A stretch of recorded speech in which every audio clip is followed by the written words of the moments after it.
Mis asi on eeteteater? Kui nüüd päris aus olla ja hästi lihtsalt asi paari sõnad kokku võtta, siis tegemist on Soome eestlaste teatriga ehk Eesti teatriga Soomes. Ja nii lihtne see ongi. Peaasjalikult mängitakse eestikeelseid tükke, loomulikult eesti keeles. Vahele on sattunud, mis pattu salata, ka mõni soomekeelne lugu, näiteks Aleksis Kivi 7 venda ja Jaan Krossi Mardi leib. Aga mis seal ikka?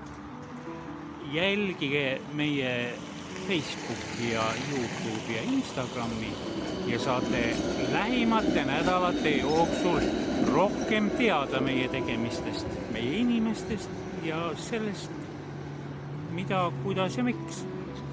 Tšau, pakaa!